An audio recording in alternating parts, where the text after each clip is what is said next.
भारत में health care का बाजार निर्णायक मोड़ पर है। देश ने पहले तो पूरे हक से दुनिया की फार्मेसी होने की शोहरत हासिल की।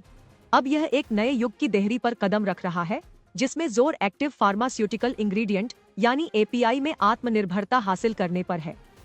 बायोसिमिलर्स के जरिए आला दर्जे के इलाज को सस्ता बनाना और जीन थेरेपी के जरिए विरले जेनेटिक विकारों के इलाज में क्रांतिकारी बदलाव लाना भी इसमें शामिल है। जीन थेरेपी भविष्य के लिए तमाम उम्मीदें जगाती हैं, क्योंकि यह लक्षण देखकर उसका इलाज करने की विधि पर केंद्रित है। इतना ही नहीं, यह दुर्लभ बीमारियों को दूर करने के लिए दोषपूर्ण जीवन में संशोधन को भी संभव बनाती है। इसमें अपार संभावनाएं नजर आती हैं। एलाइड मार्केट रिसर्च के मुताबिक 2020 में वैश्विक जीन थेरेपी बाजार $6 अरब का था, 2030 तक जिसके 46.5 अरब डॉलर तक पहुंचने की उम्मीद है। ये थेरेपी पुरानी बीमारियों वाले मरीजों और टर्मिनल स्थितियों का सामना करने वाले लोगों को उम्मीद देती है। हालांकि इस थेरेपी के मामले में भारत की सबसे बड़ी चुनौती है इसे पहुंच में लाना, क्योंकि जीन थेरेपी महंगी हो सकती है।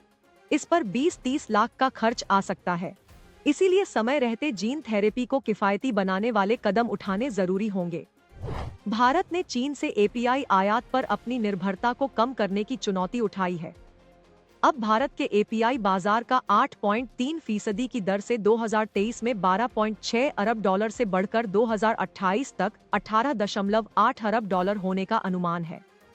आत्मनिर्भरता हासिल करने के लिए भारत को अपने स्रोतों में विविधता लानी होगी, कॉस्ट इफेक्टिव प्रोडक्शन बढ़ाना होगा और नवाचार को बढ़ावा देने के लिए इंटेलेक्चुअल प्रॉपर्टी राइट्स प्रोटेक्शन को मजबूत करना होगा।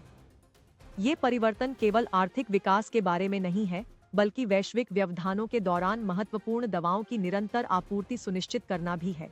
बायोसिमिलर यानी ऐसी दवाएं जो बायोलॉजिक्स की श्रेणी में आने वाली महंगी दवाओं का विकल्प होती हैं। ये एक तरह से उनका प्रतिरूप होती है। कम लागत के कारण बायोसिमिलर अपार संभावनाएं जगाती हैं और आने वाले दशकों में देश में सार्वजनिक स्वास्थ्य सेवा का चेहरा बदलने की क्षमता रखती है। भारत बायोसिमिलर उत्पादन में महत्वपूर्ण प्रगति कर रहा है। भारत का बायोसिमिलर बाजार 2022 में $34.9 करोड़ का था और 2030 तक ये $210 करोड़ का हो जाएगा। भारत ने पिछले कुछ समय में 60 से ज्यादा बायोसिमिलर को मंजूरी दी है। भारत का स्वास्थ्य सेवा परिदृश्य तेजी से विकसित हो रहा है, जिसमें जीन थेरेपी, एपीआई प्रोडक्शन और बायोसिमिलर बदलाव में सबसे आगे है। ये विकास अधिक आत्मनिर्भर, किफायती और नवीन स्वास्थ्य देखभाल प्रणाली का वादा करते हैं। हालांकि चुनौतियां मौजूद हैं।